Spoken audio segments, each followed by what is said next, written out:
একদিন কথা প্রসঙ্গে শ্রী শ্রী ঠাকুর নিজের ছোটবেলার স্মৃতিচারণ করছিলেন। একবার বসে যাত্রা শুনিতেছিলাম। বিনোদ ঘোষ খামোখা আমার কান ধরে সেখান থেকে উঠাইয়া দিলে, কিছু কলও না, বলে না যে সরে বয় বা ওই রকম কিছু, কান ধরে উঠাইয়া দিল।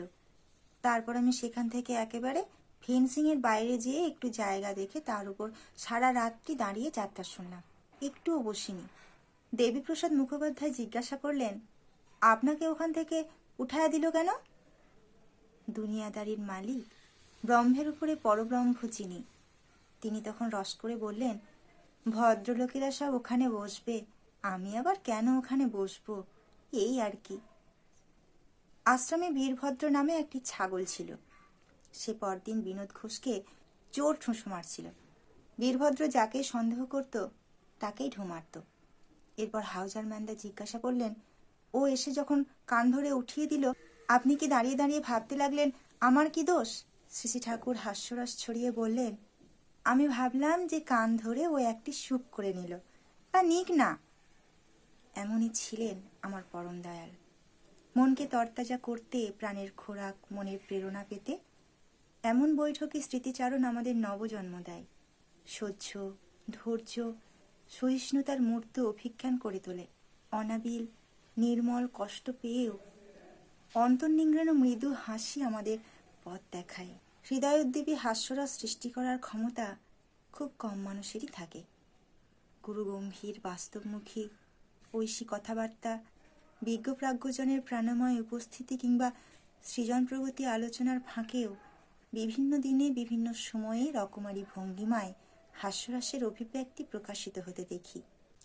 আর একদিনের কথা, সেদিন পাবনায় পদ্মার তাঁবুর ভিতরে বসে আছেন শ্রী শ্রী ঠাকুর।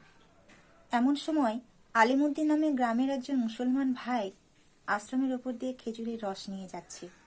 শ্রী শ্রী ঠাকুর তাকে দেখে বললেন, দাঁড়া, তোর ভাঁড়ে কি? আলিমুদ্দি বললেন, রস। শ্রী শ্রী ঠাকুর বললেন, ভালো আছে তো?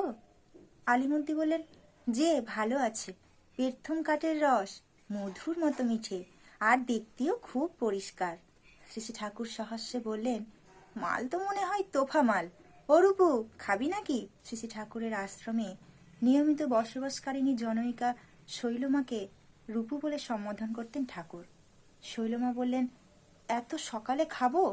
মুখটুক যে ধুইনি, কাপড় ছাড়িনি, ইষ্টভৃতি করিনি।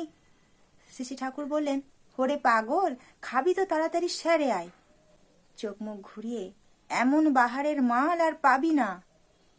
শৈলমা বললেন, দেরি হবে যে, আজ থাক।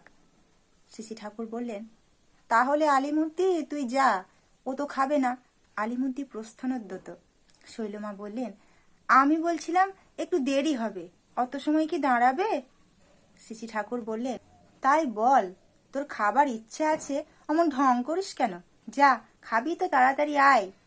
শৈলমা চৌকিতে ঊর্ধ্বশ্বাসে দৌড় দিলেন। সকলে হো হো করে হাসতে লাগলেন।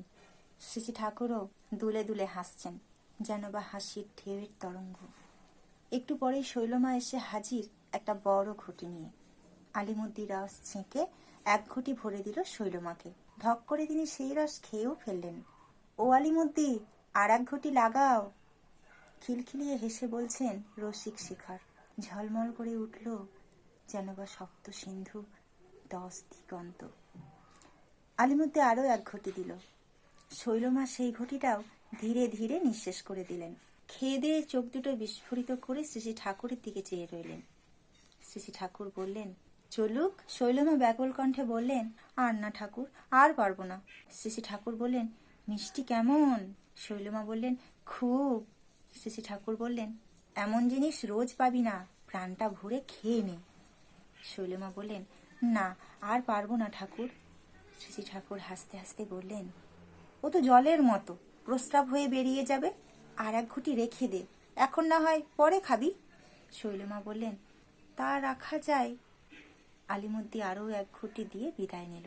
শ্রী শ্রী ঠাকুরের ইঙ্গিতে একজন দাদা আলিমুদ্দিকে রসের দাম দিয়ে দিলেন।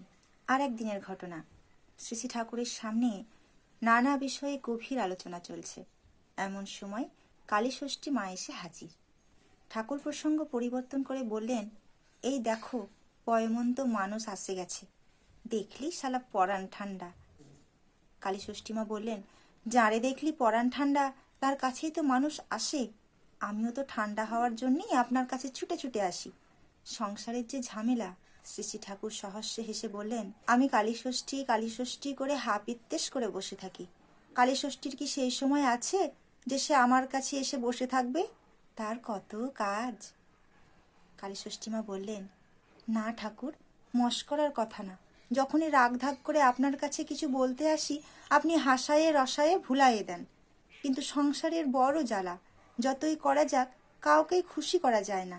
শ্রী ঠাকুর বললেন, একজনরে খুশি না করি কি জনে জনে খুশি করা যায়? কৌতুকের ছলেও এককেন্দ্রিকতার মূল কথাটি জীবনের ধ্রুববিন্দু, সারমর্ম কথা জানিয়ে দিলেন দয়াল আমার। সকলেই ভালো থাকবেন, সুস্থ থাকবেন। জয় গুরু।